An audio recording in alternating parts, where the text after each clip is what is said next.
A Rumble e a TMTG ajuizaram essa ação para impedir as tentativas ultravires do ministro Alexandre de Moraes de censurar ilegalmente empresas americanas que operam principalmente em solo dos Estados Unidos da América.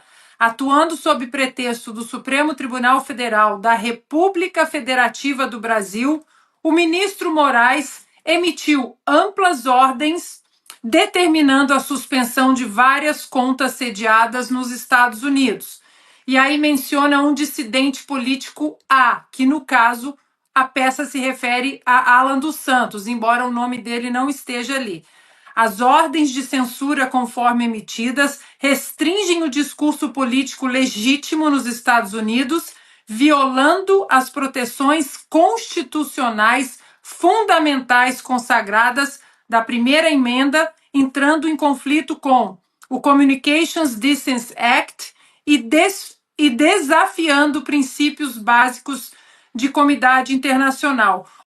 E o ministro do Supremo, Alexandre de Moraes, virou alvo nesta quarta-feira da Justiça dos Estados Unidos. A ação movida pelas empresas Trump Media, comandada pelo presidente americano Donald Trump, e a plataforma de vídeos Rumble acusam Moraes de violar a soberania americana. Segundo o jornal The New York Times, as duas empresas denunciaram o ministro por infringir a primeira emenda da Constituição dos Estados Unidos ao determinar que o Rumble removesse contas de influenciadores de direita no Brasil. Hoje, o CEO da Rumble, Chris Pavlovski, usou as redes sociais para confirmar a ação movida pela empresa contra Alexandre de Moraes e afirmou que a plataforma não cumprirá o que chamou de ordens ilegais do ministro do Supremo. A imprensa internacional repercutiu a ação que mira Alexandre de Moraes nos Estados Unidos. A agência Reuters estampou a foto de Moraes e escreveu na manchete: Trump Media e Rumble processam juiz da Suprema Corte brasileira. O jornal americano The New York Times interpretou o processo como um esforço do presidente Donald Trump em favor de um aliado com trajetória política parecida. O americano Wall Street Journal destacou: empresa de mídia de Trump processa juiz da Suprema Corte brasileira por censura. O jornal Bloomberg destacou a acusação da Trump Media sobre Moraes para tentar suprimir conservadores. Já a Forbes informou na manchete que a empresa do presidente americano está processando o ministro por censurar vozes de direita nas redes sociais. Assunto para Ana Paula Henkel, que eu sei que ela estava com um olho no peixe, um olho no gato ali, lendo a denúncia e lendo também esse caso dessa ação movida aí contra Alexandre de Moraes nos Estados Unidos. Ana, explica rapidamente como é que foi a repercussão, porque aqui, enquanto a gente estava debruçada na denúncia, nos Estados Unidos, aí repercussão internacional desse caso, e a gente também quer saber o que pode acontecer aí, né, com o Alexandre de Moraes agora que virou alvo da justiça americana. Bom, Paula, eu vou pedir perdão para todos vocês aí no estúdio. Eu vou me alongar só um pouquinho, porque esse caso ele é muito importante e por isso que teve essa repercussão na imprensa aqui nos Estados Unidos e pelo que eu já vi, já na imprensa mundial. Eu li as 27 páginas dessa peça do Rumble e das empresas de mídia do Donald Trump, que se chama TMTG, contra Alexandre de Moraes. Aí, no caso, é Alexandre de Moraes, mesmo no CPF Alexandre de Moraes. E por que a Rumble e a TMTG?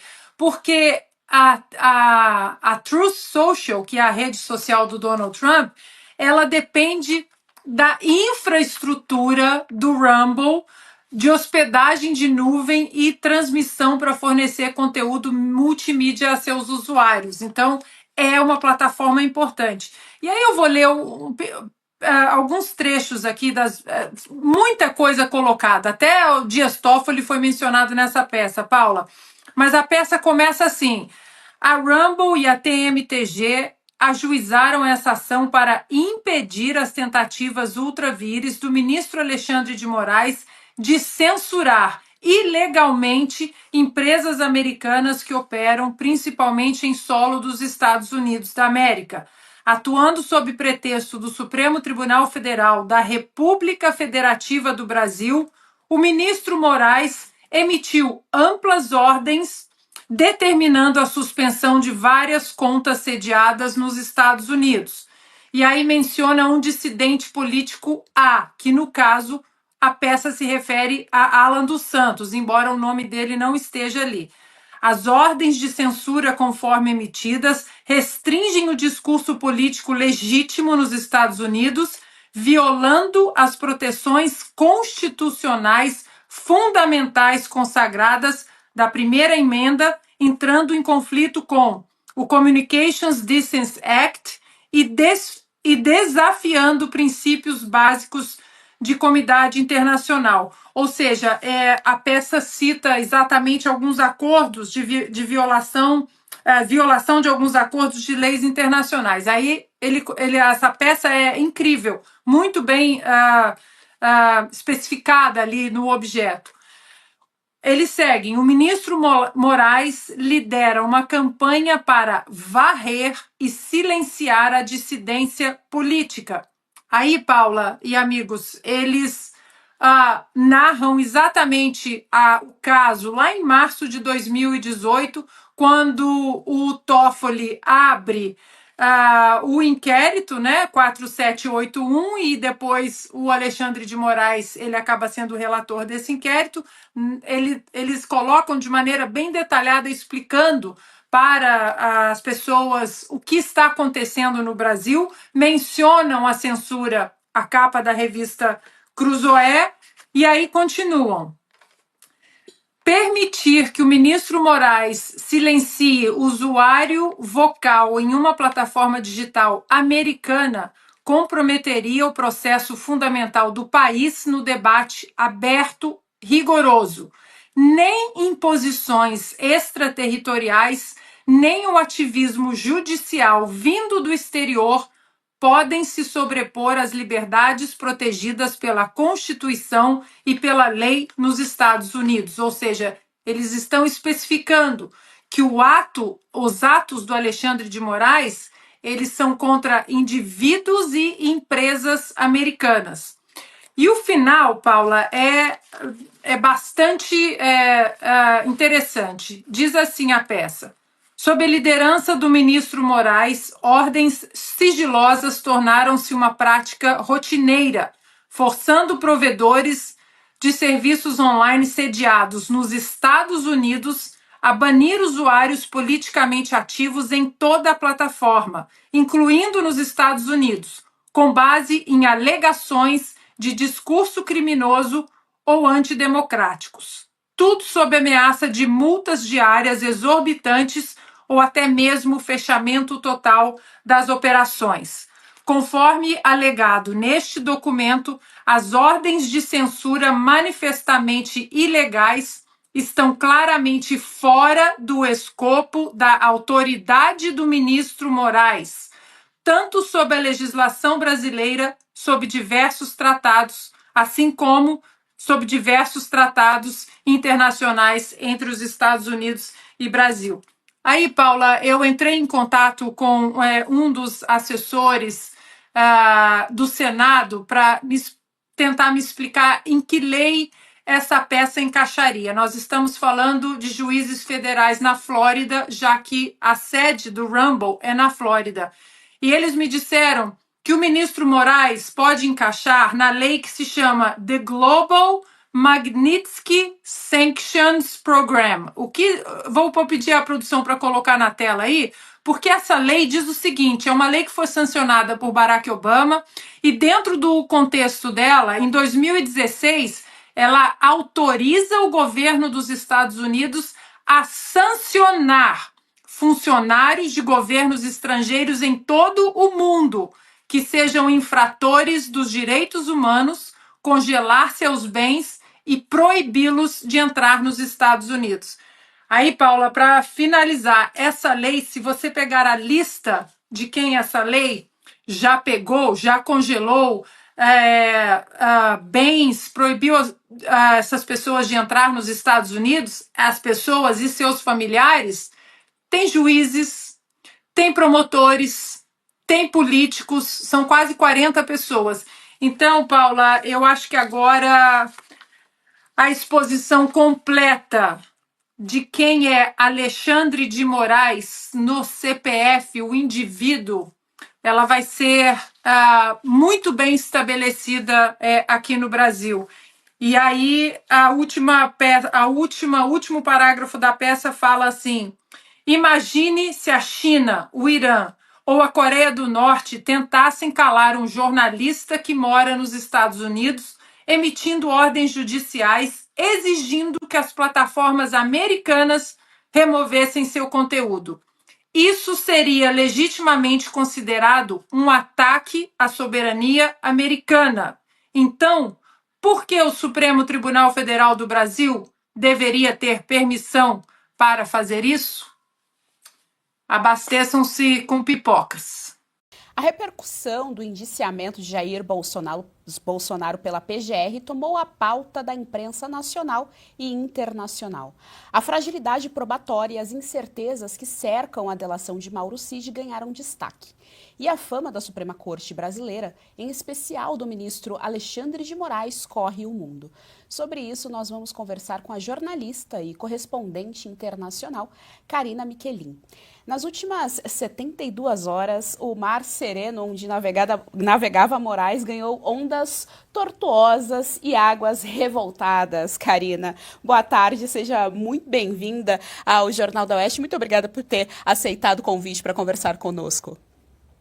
Eu que agradeço, Geisiane, é um prazer enorme estar aqui com vocês e com a sua audiência. Pois é, o nome de Alexandre de Moraes está sendo falado nas últimas horas aí, assim, em níveis jamais vistos, porque o seu nome está pipocando aí em todos os jornais do mundo, como juiz que está enfrentando essa batalha judicial com Donald Trump, na Flórida, e também com o Humble, e também não podemos esquecer da sua batalha também, seu inimigo número 1, dizemos assim, que é Elon Musk, que ali tudo começa com Elon Musk, depois teve também o James Miller, que também foi aí bloqueado, né, no aeroporto de São Paulo, quando ele esteve no CEPAC já há alguns anos. Esse também já é um precedente enorme que causou um mal-estar gigante também no meio da política, entre esses acordos diplomáticos que vêm sendo traçados. Enfim, o Alexandre de Moraes ele já está na mira dos Estados Unidos há muito tempo. E até mesmo pelas suas ações arbitrárias, decisões monocráticas e decisões muito questionáveis perante uma Suprema Corte, onde um juiz jamais poderia tomar decisões tão drásticas e tão censórias como ele vem aplicando nos últimos anos. Agora, a questão é essa. A liminar foi feita aí uma denúncia na Flórida acusando o juiz Alexandre de Moraes por censura em território que ele não faz parte, não tem jurisdição para isso. E isso vem aumentando cada vez mais. De um lado, o Alexandre de Moraes recebeu essa notícia como algo dizendo que isso seria uma bravata, que ele não está acreditando muito, que não tem muito poder, tudo isso que vem sendo feito nos Estados Unidos. Por outro lado, nós temos um estado, né? Os Estados Unidos ele é dividido aí por vários estados federais e tem juízes que, felizmente, não funciona como o Brasil, com uma Suprema Corte só que dita as regras e com um juiz só que dita as regras e define a vida de cada cidadão.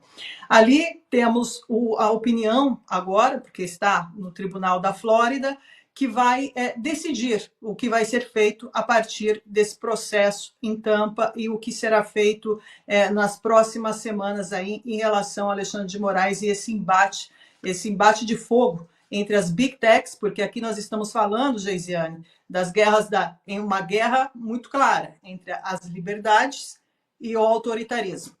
Bom, é isso que nós estamos discutindo aqui hoje. Isso vai muito mais além do que uma disputa só política. Aqui nós estamos tratando do nosso destino como humanidade. Ou seja, vamos ficar do lado da liberdade de expressão e todos continuar tendo o direito de se expressar, de falar abertamente, sobretudo na política, que isso sim é uma democracia, ou nós vamos partir para um lado de uma ditadura que não é mais camuflada e nem mais velada? Bom, eu acredito que a maioria da população já sabe de que lado está.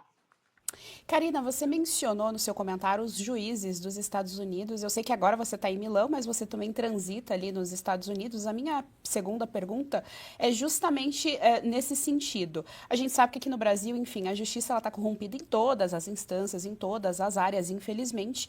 E eu queria saber de você se, na sua visão, existe uma perspectiva positiva em relação a esse processo com o nome do Alexandre de Moraes. Uma vez que a nossa visão daqui é justamente essa, né, de que ali nos Estados Unidos as coisas funcionam e que para o americano a liberdade é um valor inegociável. Inegociável, Gisele, inegociável. A emenda, a primeira emenda, ela não se discute. E aqui não tem só isso que o Alexandre de Moraes ele driblou, né? Como sempre ele faz. E sem contar no caso do aeroporto de Roma também, que é mais ou menos o modus operandi de Alexandre de Moraes. Ele usa países para com seu abuso de poder. E isso é gravíssimo que vem acontecendo. Agora, a questão ali nos Estados Unidos, ele não só viola a primeira emenda americana, mas ele também viola o conflito com o Communications Decency Act, né, que é um valor importantíssimo ali também, e a violação das leis internacionais.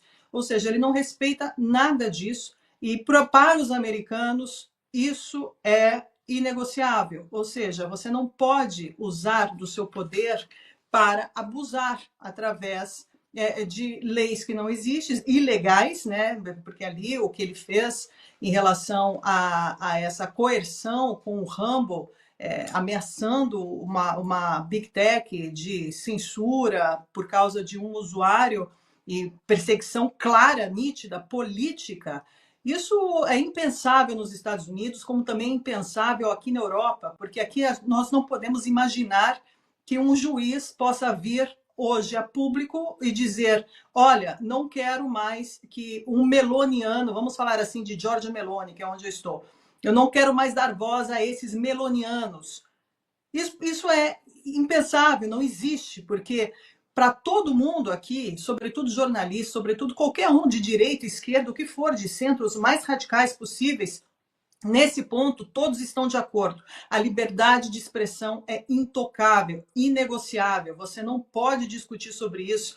Todos têm o direito de falar, sobretudo porque isso faz parte da democracia. A partir do momento que um lado político não pode ter mais voz, não pode mais falar, é censurado, ou está sendo perseguido, ou está sendo isso daí já acabou. É inútil você dizer que nós estamos aqui falando de democracia, porque a democracia ela já não existe, ela só serve como um slogan que continua mostrando aí uma caveira, né, um esqueleto de uma democracia que já não existe mais. Então, para os Estados Unidos, isso é sacrossanto, isso é universal e, com certeza, ali teremos um desfecho que ali tem justiça. Ali tem justiça, e de fato, e uma justiça que é cega e que é apartidária. E é isso que importa. Bruno Musa, nós estamos com a correspondente internacional e jornalista Karina Michelin conversando aqui conosco a respeito da ditadura do toga, né? A ditadura do toga que é imposta principalmente pelo ministro Alexandre de Moraes. Sua pergunta. Primeiro, boa tarde, Karina. Boa noite aí para vocês. Estávamos tão perto semana passada, falamos, infelizmente não conseguimos nos encontrar, mas vai por aqui mesmo. De volta ao Brasil. Eu estava lendo a respeito do tema que estamos agora e que, para efeitos práticos, mesmo que ele viesse ou venha a ser condenado, dificilmente o Brasil faria cumprir algum tipo de sentença dele aqui, ainda mais representando hoje quem o Alexandre de Moraes é no Brasil, praticamente um dos donos do Estado brasileiro, né?